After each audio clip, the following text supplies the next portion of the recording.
dahil narinig na natin ang mga katagang last man standing. Marahil ito yung mga makikita natin sa mga pelikula, no? Usually pag ang mga bida ay siya na lang natitira upang kadalasan gano'n ang mga tema ng mga pelikula, no? Mga last man standing. Sa atin din bilang Kristiyano ay ito rin isang panawagan sa atin na tayo ay magpatuloy hanggang sa huli. Sapagkat ang nagpapatibay ng ating pananampalataya ay walang iba ang Panginoon.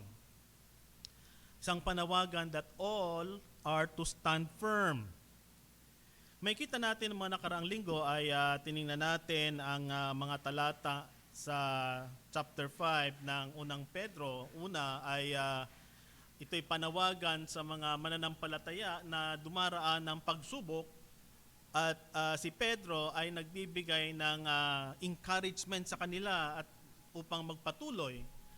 At binigyang pansin unang-una ang mga namumuno ng iglesia, that the elder are entrusted with the responsibility of shepherding the flock and to continue amid suffering. Sapagkat ang kikita natin, pag ang isang leader ng isang iglesia ay bumagsak, ang tendency, ang isang iglesia ay magkakawatak-watak. At isang panawagan nito ni Pedro sa mga namumuno ng iglesia na kanilang pangalagaan ang kawan ng Diyos, hindi para sa personal interest. Hindi lamang yun ang binigyang pansin ni Pedro, kundi yung mga kabataan din ng iglesia o yung mga bata, dayang at saka yung iba. So, nanawagan din siya sa mga kabataan at gantong sabi natin sa mensahe nung nakaraan, the young men and others should obey God by humbling, following the leadership of the elder who should lead by example. Hindi lamang yung elder ang binigyang pansin ni Pedro, panawagan sa iglesia, lalo na dun sa mga iglesia na dumadaan ng mga pagsubok, kundi yung mga kabataan din at yung iba pang mga kabahagi ng iglesia na sila ay magkaroon ng pagpapasakop sa elder, sa namumuno ng iglesia. Sapagkat kung wala ang humble, ang humility sa loob ng iglesia, magkakagulo. At lalong-lalo na ang panawagan niya sa mga kabataan sapagkat sila yung mga edad na kung saan ina-assert nila ang kanilang kaalaman o yung kanilang alam na hindi nila tinitingnan yung mga consequences at yun ay yun yung panawagan ni Pedro sa mga young at heart at mga kabataan sa loob ng iglesia na sila ay pasakop sa mga namumuno. At yun ay upang ang isang iglesia ay magkaroon ng mutual na pagkakaisa o unity sa loob ng iglesia. At yan ang ating mga tiningnan ng mga nakaraan. At sabi doon, ilagak ninyo sa kanya ang lahat ng iyong kabalisahan sapagkat siya'y nagmamalasakit sa inyo. At ito yung pinakahuling talata na tiningnan natin na anuman ang ating iniisip, anuman ang ating mga agam-agam sa loob ng iglesia, ito ay ilagak natin sa Panginoon sapagkat siya ang nagbibigay sa atin ng kapahingahan. Siya ang nagbibigay sa atin ng mga bagay na pangangailangan natin, lalong-lalo na yung mga agam-agam at yung mga worry na ating dinadala. Sa umagang ito ay titingnan natin na sa pangbahagi na kung saan binigyang pansin ni Pedro para sa mga mananampalataya sa loob ng iglesia na maaring meron tayong papapasakop sa pastor o sa namumuno ng iglesia, maging ang namumuno ng iglesia ay maayos din ang kanyang pamamalakad. Pero ngayon, isang bagay din ang binigyang pansin ni Pedro na dapat nating tingnan. At basahin muna natin ang tekstong ating titingnan sa magang ito sa mga talatang 8 hanggang 11. Yan ang ating titingnan sa umagang ito. 1 1 Peter chapter 5 verses 8 to 11 at ganito ang pagkakasabi. Magpakatino kayo, magbantay kayo, ang dyablo na iyong kaaway ay tulad ng leon na gumagala at umuungal na humahanap ng kanyang malalapa. Siya'y labanan ninyo. Maging matatag ang sa inyong pananampalataya, yamang iyong nalalaman na ang mga gayong hirap na nararanasan ng iyong mga kapatid sa buong sanlibutan. At pagkatapos na kayo'y magdusa sa sandaling panahon, ang Diyos ng buong biyaya na nasa inyo'y tumawag tungo sa kanyang walang hanggang kaluwatian kay Kristo ay siya ring magpapanumbalik, magpapatibay at magpapalakas sa inyo. Sumakanya nawa ang kapangyarihan magpakailanman. Amen. Siya ang ating titingnan sa umagang ito. Tayo po'y manalangin. Hingin natin ang pagsama ng Banal na Espiritu sa ating pag-aaral sa umagang ito. Manalangin tayo. Panginoon, kami naninikluhod sa iyong trono ng biyaya at awa sa umagang ito. Dalangin namin, Panginoon, ang pagsama ng Banal na Espiritu sa pag-aaral namin ng iyong mga salita. Na nawa maingat namin itong dilidilihin at ang puro na mensahe ang samakita namin sa umagang ito. Samahan po kami, Panginoon, nawa ang Banal na Espiritu ang siyang magturo, ang siyang manguna sa aming pag-aaral, sa aming mensahe na tatanggapin sa umagang ito. Ito po ang aming dalangin sa matamis sa pangalan ni Jesus. Amen.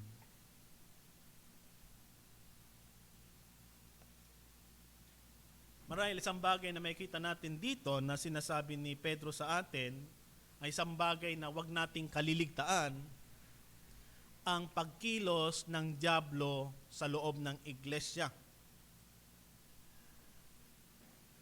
Maaring maayos ang samahan ng iglesia, pero tatandaan natin, ang dyablo ay hindi tumitigil upang sirain ang mga anak ng Panginoon. Upang mapalayo tayo sa Panginoon. Hindi siya tumitigil. Kaya nga sa umagang ito, ang ating all are to stand firm. Lahat ay dapat tumindig sa Panginoon with confidence. Maging mapatyag, maging laging handa, sapagkat ang dyablo ay laging nandyan upang tayo ay sirain. At isang mensahe na nais kong ibigay sa umaga ito sa ating pag-aaral, put your confidence in Christ, be alert, and be firm in your faith, for the enemy is always seeking opportunity for his harmful attack. Ilagak natin ang ating pagtitiwala sa Panginoon, tayo maging alerto, tayo maging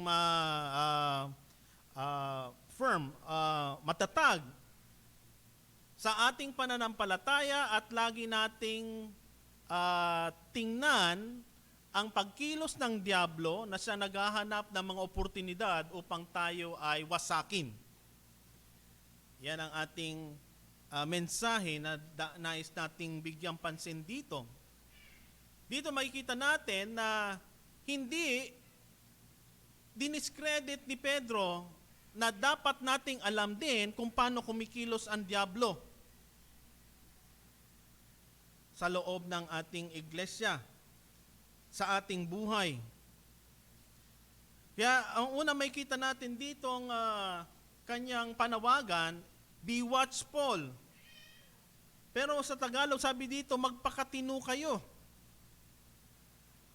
Mababalikan natin na ito din mansang ito ay binanggit ng mga sa mga naunang mga talata bago natin ito nitingnan, sapagkat bago nilatag ni Pedro ang mga bagay na ito, ay nagbigay siya ng mga panuntunan kung paano tayo kikilos at ano ang ating gawi sa loob ng iglesia. At ito'y maalala natin na ito din ay binanggit niya, magpakatino kayo, magbantay kayo. Be sober and be alert. Ano ba yung dapat nating pagmamatyagan? Ang pagkilos ng dyablo. May mga grupo na kadalasan lahat na lang ng bagay na ginagawa nila ay tinutuon nila sa pagkilos ng dyablo. Kaya lagi sila sinasabi, in Jesus' name. Pero hindi ganun ang sinasabi natin dito. Ang dyablo ay, una, may kita nating ehemplo o example na binigay sa atin is a serpent that deceived. 2 Corinthians 11:3 ay makikita natin, maging sa creation story ay makikita natin si Satanas ay nagkatawan bilang ahas. At siya ay nagbigay ng pagdududa kay Eva kung sinabi niya, totoo bang sinabi niya ng Diyos?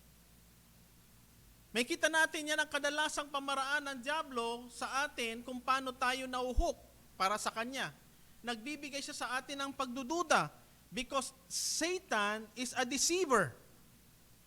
Pero dito sa tinitingnan natin, binigyan niya ng example o illustration ang dyablo bilang liyong gumagala at umaatungal.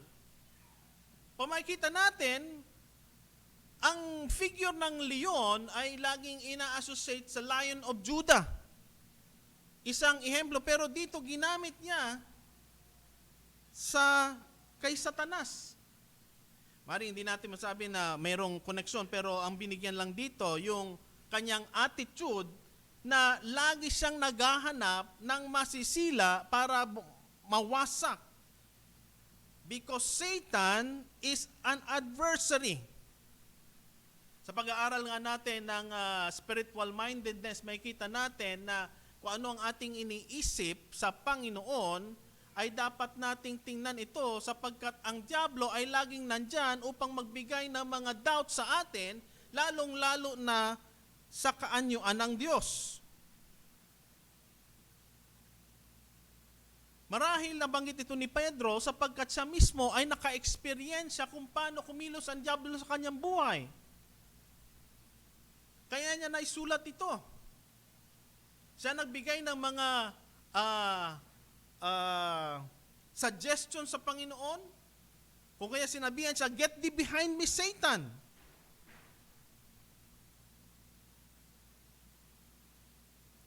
Ngayon may kita natin dito na kailangan nating tingnan ano ba ang activity o ang pagkilos ng dyablo upang maintindihan natin ito. Na ang kanyang pamamaraan ay napaka delikado.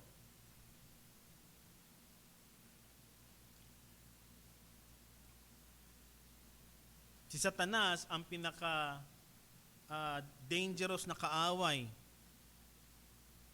At siya ay tutuklawin tayo as a serpent. Siya ay nanunuklaw para tayo ay maparusa, masaktan. He can bite us when we are least expected. Siya ay destroyer. Yung kanyang pangalang Abaddon and Apollyon, ang ibig sabihin nun ay destruction. Hindi lamang yon, ang dyablo ay accuser. Accuser of the brethren.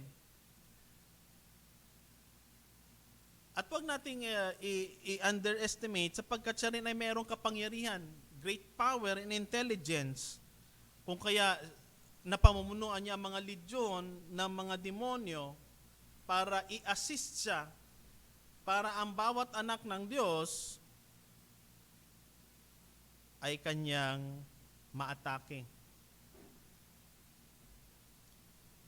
He is a formidable enemy.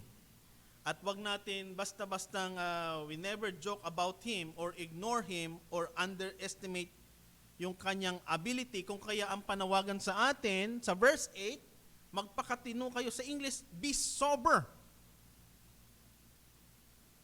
Yung ating isipan ay kontrolado natin. When we come to conflict with Satan, alam natin ang ating dapat tinatayuan.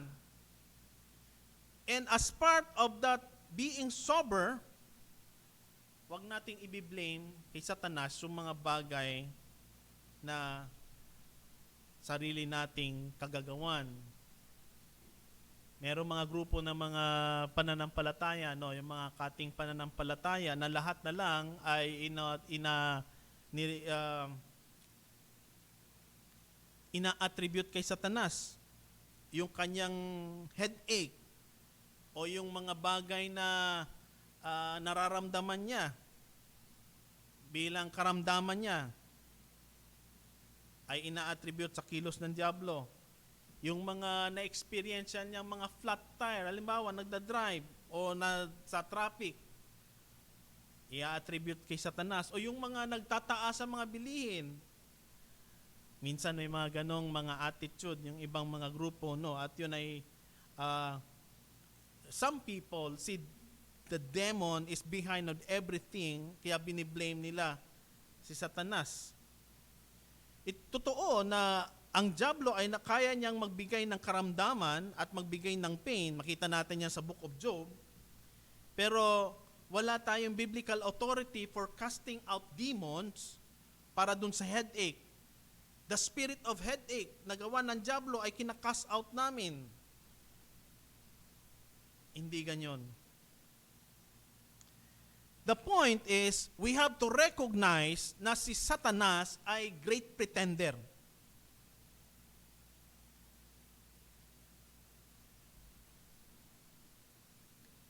Ang ginagawa niya, kung ano yung mga attributes ng Panginoon, ay kanyang kinokopyan to upang mapanlinlang. Kaya nga napaka-subtle siya. Kaya anong panawagan sa atin? Be vigilant, be watchful. Our enemy, we must be vigilant and always on guard sapagkat ang diablo ay meron laging strategy para makuha tayo.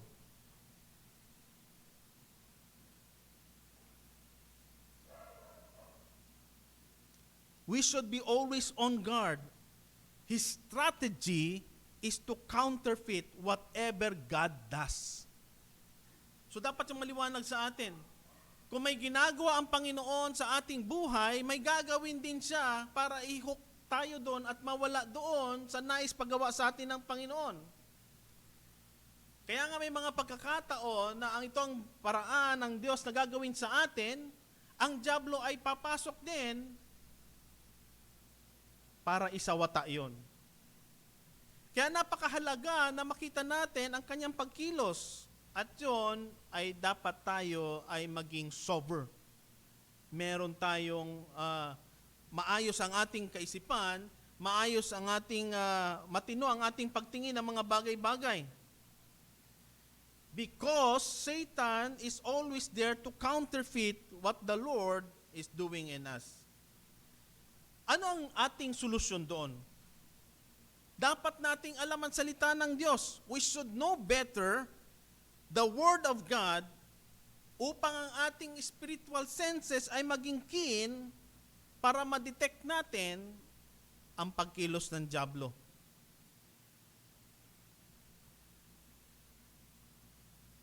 At sa 1 John, sabi doon, we must try the Spirit, know what is true and what is false. Tingnan natin itong 1 John. 1 John chapter 4, verses 1 to 6. Ganitong sinabi, mga minamahal, huwag ninyong paniwalaan ang bawat espiritu, kundi inyong subukin ang espiritu kung sila ay sa Diyos, sapagkat maraming lilitaw na mga bulaang propeta sa sanlibutan. Dito nakikilala niyo ang espiritu ng Diyos. Ang bawat espiritu na nagpapahayag si Kristo ay naparito sa laman ay Diyos. So yan ang pag-test natin kung yan ay para sa Diyos o galing sa Diyos o sapagkat ang sasabihin niya na si Jesus ay naparito sa laman ay sa Diyos.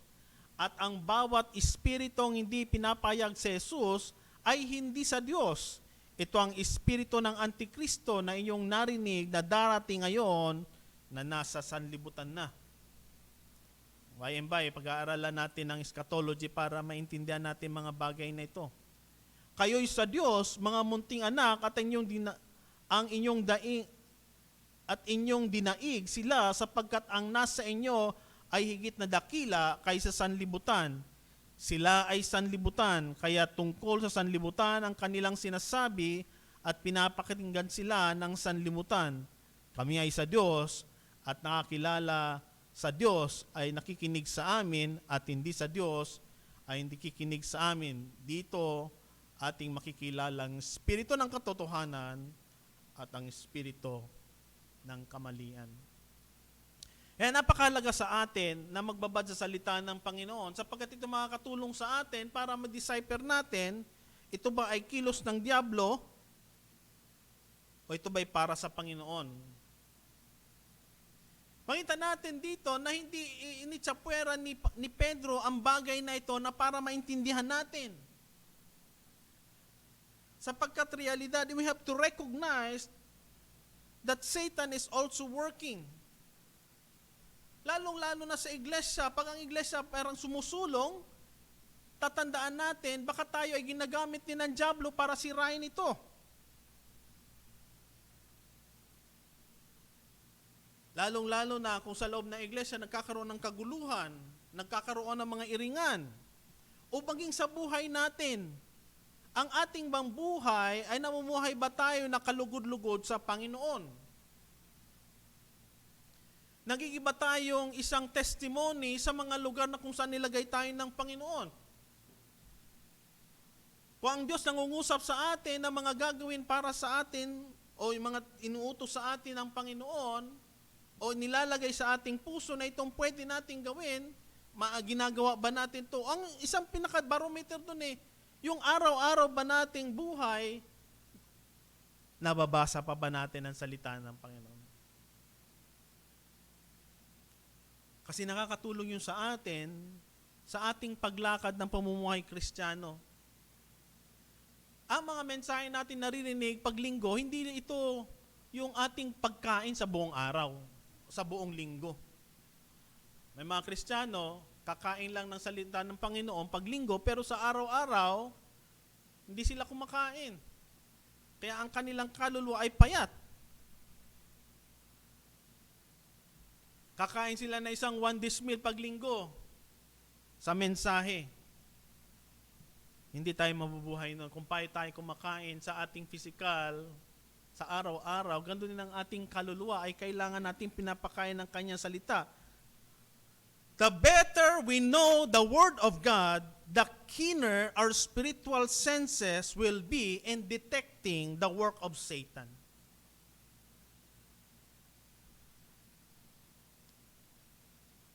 Kaya napakahalaga ng salita na ito yung tabak na siyang dudurog ng ating kaluluwa, na siyang nagdidikit-dikit upang tayo ay madurog at maging ang ating puso mula sa isang pusong bato sa isang pusong laman na makakarinig ng salita ng Panginoon. We have to recognize the work of Satan. And that is why ang panawagan ni Pedro to be watchful. Recognize him that he is dangerous, that he is a pretender. At ang pangalawa, makikita natin dito, ang sinasabi ni Pedro, labanan siya'y labanan ninyo, maging matatag ang inyong pananampalataya. Hindi lamang na-recognize natin ano ang pagkilos ng diablo sa iglesia, sa buhay natin, sa ating pamilya. The second point na dapat nating tingnan, resist him. Anong ibig sabihin nun?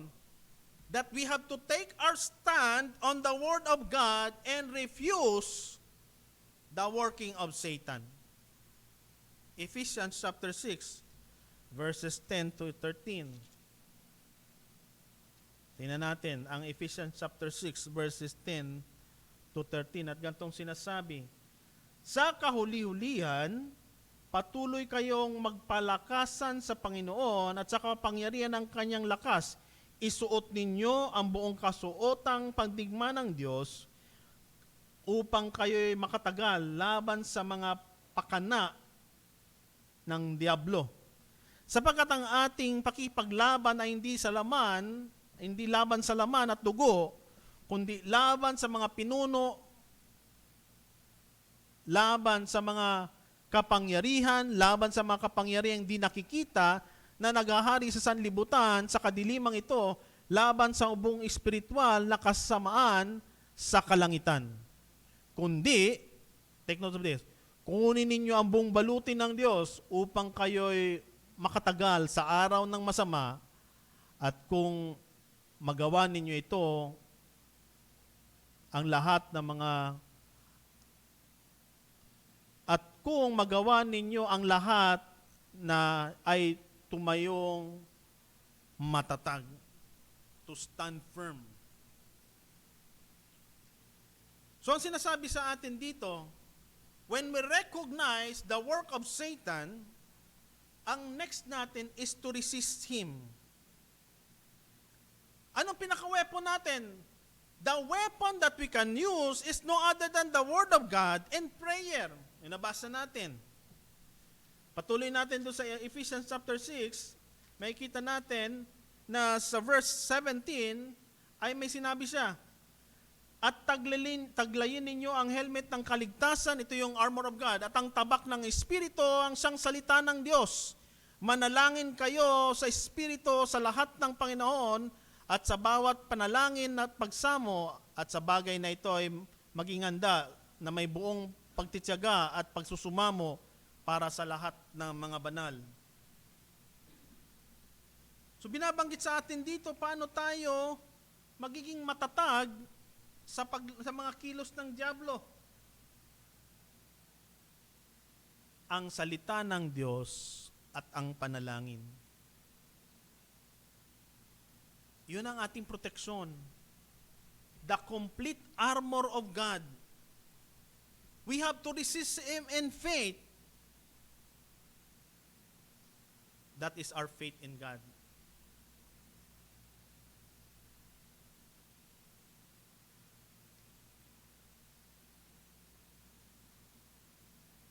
So yan ang ating dapat tingnan. Our weapon is the Word of God and prayer. Kaya ang sunod na tanong dyan, kumusta ang ating Bible reading? Kumusta ang ating prayer life? Dagdagan pa natin ang James chapter 4 verse 7. Ito, nadaanan natin ito sa ating pag-aaral. Santiago chapter 4 verse 7, ganitong sinasabi, kayo'y pasakop sa Diyos, labanan ninyo ang dyablo at siya'y lalayo sa inyo. Isang word of caution na dapat nating tingnan when we are dealing with Satan. Anong sabi sa atin? Resist the devil at siya'y lalayo sa atin. As a word of caution, never disgusting with Satan or his associate. Anong ibig sabihin yan? When we try to fight Satan in our own way. So maliwanag sinasabi sa atin ng salita ng Panginoon, resist the devil. May mga ginagawa tayo na yung idea na kaya nating paglabanan ang dyablo. Never get that idea that you are the only one going through the battles with Satan. Kaya nga maliwanag na sinabi sa atin dito na itong pangyayaring ito, hindi lamang tayo ang nakakaranas ito, kung bawat mga mananampalataya sa buong mundo ay dumaraan dito. Yamang inyong nalalaman ng gayong ganap, ang gayong hirap ay nararanasan ng iyong mga kapatid sa buong sanlibutan. May mga tendency kasi na mga mananampalataya na parang feeling nila silang naka-experience lang ng ganon at yung ibang mga mananampalataya hindi na experience siya.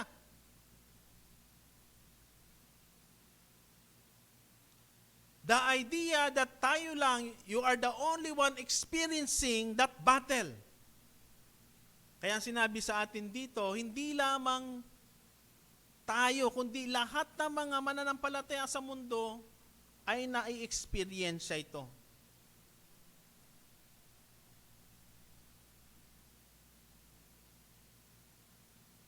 Never discuss with Satan.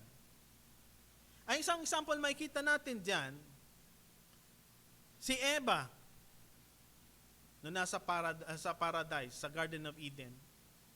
Meron na sinabi sa Panginoon sa kanya, noong nakipag-usap sa Diablo, yung kanyang pinangahawakang command ng Panginoon na huwag mong kakainin ito, nagbigay sa kanya ng doubt sapagkat nakipag-usap sa Diablo at nakuha siya.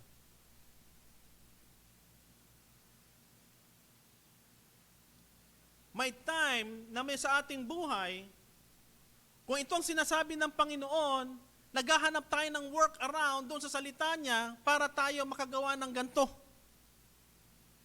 Para ma-break natin o ma-twist natin yung salita ng Panginoon.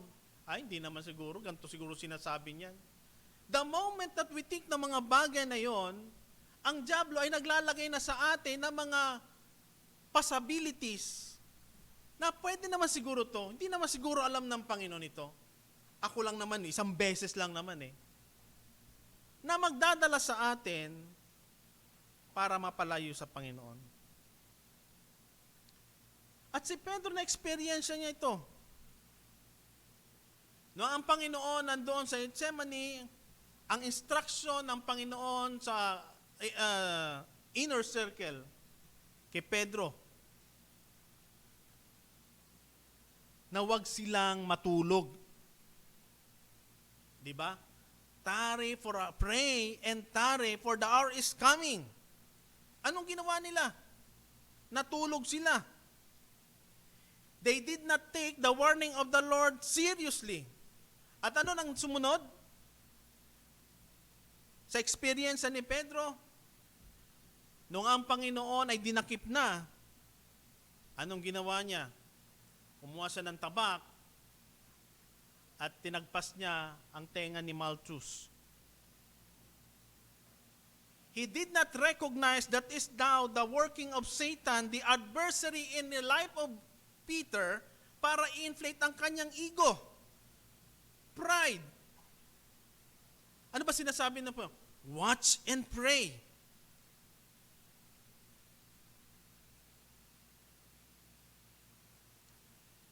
So dumaan siya sa ganung paraan, nagkasala siya. Kung nakikinig lamang si Pedro sa panawagan sa command ng Panginoon that to resist the enemy, hindi niya pinagdaan itong mga bagay na ito. Ito yung mga what if na mga experience ang yun. Kaya nga sabi ng Panginoon, submit yourself to God, resist the devil, and he will flee from you. So ang word on, resist the devil. Do not argue with him sapagkat siya ay mas matalino sa atin at pwede kanyang mahook. Well, unless kung tayo ay rooted sa salita ng Panginoon, napakahalaga ng ng ating pagbababad sa salita ng Panginoon sapagkat ito makapagbibigay sa atin ng kalakasan sa mga darts na pinupukol sa atin ng Diablo. Mga darts of doubt tungkol sa Panginoon.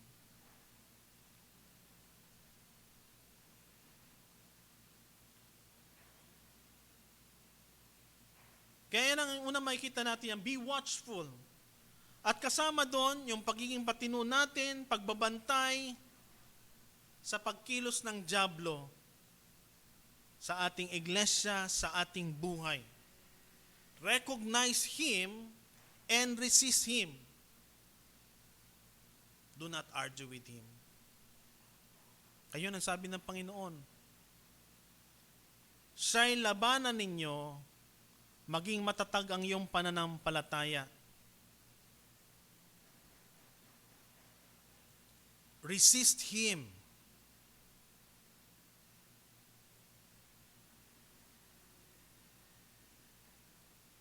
Pangalawang bagay na makikita natin dito, mga talatang 10 and 14, be hopeful. Isang bagay na dapat nating tingnan, na as Peter closing this letter, makikita natin, ang sinabi niya dito, God knows what He is doing and He is always in complete control. And no matter how difficult our trial is, or it may become, there is always hope in God. Magpakatatag kayo, at pagkatapos na kayo'y magdusa sa sandaling panahon, take note the word, sandaling panahon, hindi siya pang matagalan, hindi siya for eternity. Maaring tayo ay dumaraan ng pagdurusa sa mundong ito. Kadalasan, ang purpose ng pagdurusang mga pinagdadaanan natin ay para tayo ma-refine, para maging maayos ang ating pananaw sa mga bagay-bagay, at tayo ay ipuro ng Panginoon. Maging puro ang mga anak niya. And there is always hope in God. Ano ang mga reason kung bakit kailangan tayo magkaroon ng pag-asa? Unang-unang sinabi ni Pedro dito, we have God's grace. Ang Diyos ng buong biyaya na sa inyo ay tumawag tungo sa kanyang walang hanggang kalwalatian kay Kristo. Meron tayong biyaya mula sa Panginoon. Kaya nga pag binabalikan natin yung ating mga experience sa Panginoon, meron tayong mga pinagdaan ng mga masasakit, mga mahihirap, ng experience sa Panginoon, and yet napagtagumpayan natin. Hindi sa sarili nating kakayanan, kundi ang pagkilos ng Diyos sa ating buhay. Dito natin nakikita yung mga experiences na pinagdaanan natin para tayo ay lumago at para tayo ay maging matatag sa ating pananampalataya. Walang tapon yung mga pinagdaanan na yon. May mga pagkakataon na mga mananampalataya, iniiwanan nila, kinakalimutan nila yon, na yun ang makapagbibigay sa atin ng kalakasan na ang Panginoon ay totoo sa kanyang mga pangako. Si David, hindi naman unang-unang si Goliath ang naging kalaban niya. Pinatatag siya ng Panginoon sa mga experience niya, sa oso, sa leon, at yun ay mga experience na dinaanan niya, how God has been faithful to him. Sa buhay din natin, sa biyaya ng Panginoon, tayo nakapagpatuloy. Duman ang mga trahedya, duman ang mga, COVID. Maaring iba sa atin na nakaranas noon, and yet, pasalamat tayo sa Panginoon. Naririto pa rin tayo. Iyon ay sa biyaya ng Panginoon. Ang ating iglesia, kung ilang taon, ay nandito pa rin. Yan mga bagay papasalamat natin sapagkat ito'y mga biyaya ng Panginoon. Hindi sa ating sariling kakayanan. Maging ating kaligtasan, our salvation is because of His grace. He called us before we are called by Him. And we have tasted that the Lord is gracious. So anong dapat nating ikatakot? Yes, nandyan ang pagkilos ng dyablo, pero itong bagay na tinitingnan natin ngayon, meron tayong pag-asa sa Panginoon. Maaring tayo dumaan ng mga pagkakataon na tayo inalipos na ng mga tao, pinahirapan tayo. Pero in the end, there is always a purpose ng Panginoon na dapat nating makita. At yun ay biyaya ng Panginoon.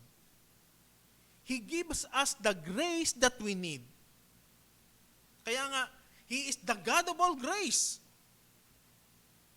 Yung grasya ng Panginoon na kailangan natin pag tayo ay may pangangailangan. He has the grace to help us in every time of our need. Kaya meron isang awitin na more, kalimutan ko yung lyrics eh. Yung He give us the more grace. Minsan kinawit na natin yun eh. And we must stand by that grace.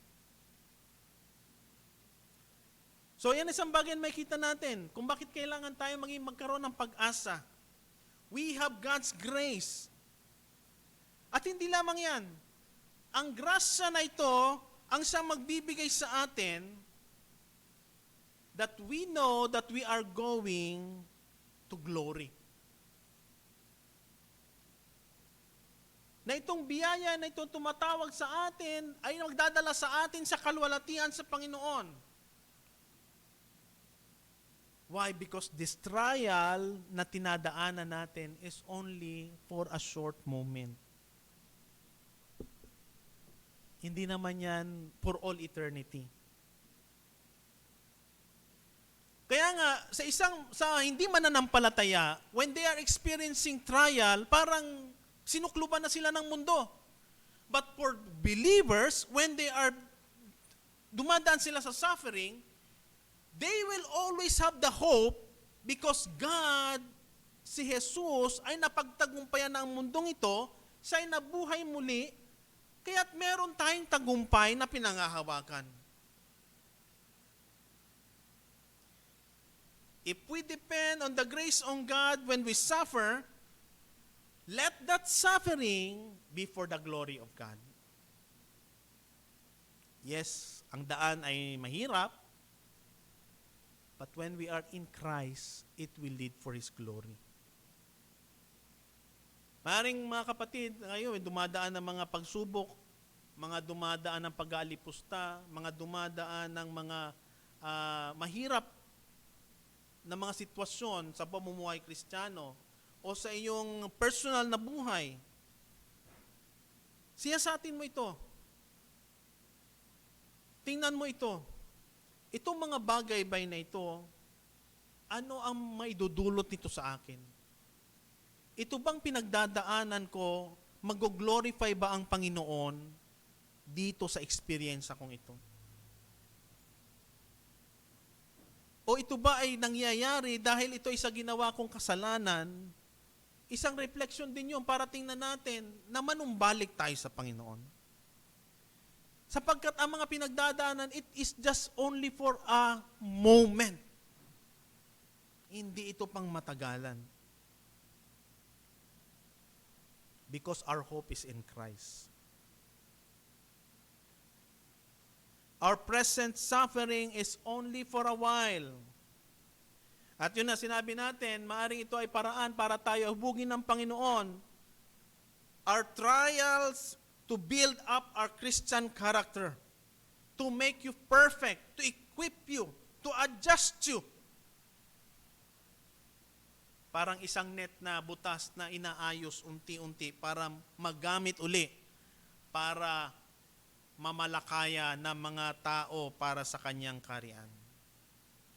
At wag nating kakalimutan ang ating tool is the Word of God to equip us, to fully equip us for the ministry of the church. Because the Lord Jesus Christ is perfecting us for His glory.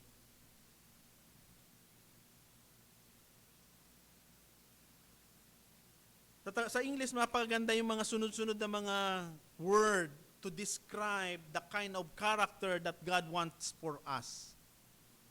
Sabi niyan, restore, perfect, confirm, strengthen, and establish. Sa Tagalog, ganito sinabi, na siya ring magpapanumbalik, magpapatibay at magpapalakas sa inyo. Ito ang nais ng Diyos na gawin sa atin. To establish us so that we can, ang ating mga paa ay firmly rooted and standing in the Word of God. That we should stand for Christ, and that our heart should be established by the word of truth. Na anuman ang mga persecution, anuman ang mga pinagdadaanan natin, hindi tayo masusway. Dadalhin natin yung mga pinadaanan natin, mga pagdudurusa, mga kapigatian, pero ang tinitingnan natin na ang Panginoon ang nagbibigay ng pag-asa. Ang Panginoon ang nagbibigay ng kaaliwan. Na ang mga bagay na ito ay panandalian lamang. Siya ang nagpapalakas. God will give us the strength to meet the demands of life. At yun ang nagpapalalim sa atin ang ating pundasyon sa Panginoon.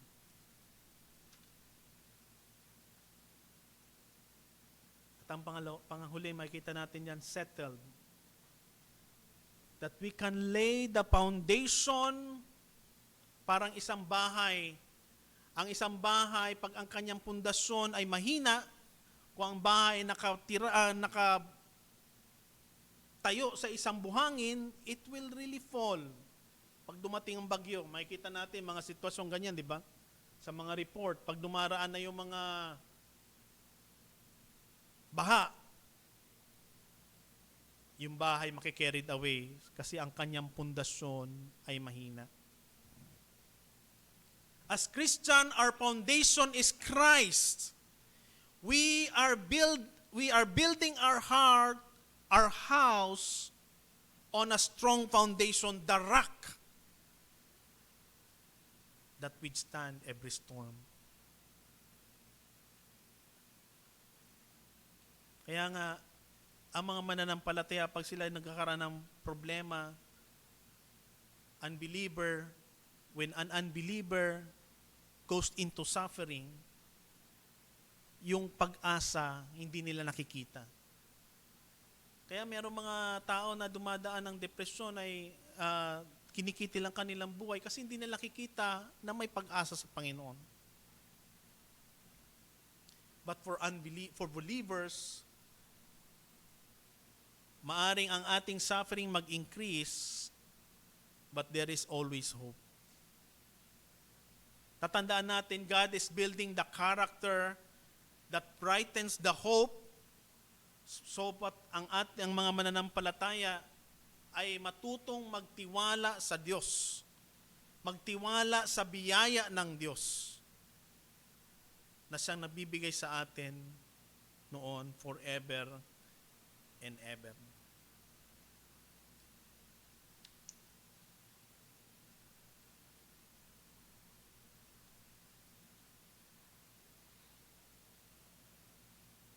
So isipin natin ito mga kapatid. Pagbulay-bulayan natin ito. Ano ang mga bagay na pinagdadaanan mo ngayon na tingin mo napakahirap?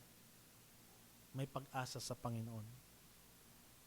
At huwag nating kalimutan na hindi natin kaya ito sa sarili natin. Hingin natin ang tulong ng Panginoon. Huwag din nating kalimutan na ang pinaka-weapon natin ay ang kanyang salita at panalangin. Whatever may come, si Pedro nagsasabi sa atin, be hopeful. The glory is soon to come. Manalangin tayo. Panginoon, nagpapasalamat kami sa umagang ito, sa paalala sa amin na may pag-asa sa inyo. Bagamat Panginoon, mahirap ang mga pinagdadaanan namin, mga pagsubok, mga sitwasyon na hindi kaaya-aya, mga pagkakataon ng pagdarahop, mga pagkakataon ng agam-agam. Tulungan mo kami, Panginoon, na patuloy kami magtiwala sa inyo, na ang pag-asa'y nasa inyo. Huwag namin din, Panginoon, i-discredit ang pagkilos ng dyablo. ito'y napagtagumpayan mo na. At ang katagumpayan nyo na iginawad mo sa iyong mga anak, Panginoon. Nawa, Panginoon, dalangin namin kami magbabad sa iyong salita upang ito'y makatulong sa amin sa pag-alaala ng iyong mga salita pag kami dumadaan ng mga trahedya, pagsubok, at mga tukso. Na nawa kami magpatuloy, nag-stand firm sa inyo. Salamat, Panginoon, na kami mapag-asa sa inyo. Salamat, Panginoon, at meron kang biyayang sapat para sa aming pangangailangan, para sa aming mga pinagdadaanan. Dalangin namin, Panginoon, na itong mga pagsubok na ito ay magpakatatag sa amin. Ma-develop sa amin, Panginoon, yung mga qualities na nais mong ma-develop sa amin para sa iyong kalwalatian. Nawa, Panginoon, isipin namin na itong mga pagsubok na ito ay panandalian lamang, kundi ang pagmatagalan ay makapiling kayo panghabang panahon. Salamat, Panginoon. Itong aming dalangin sa matay sa pangalan ni Jesus. Amen.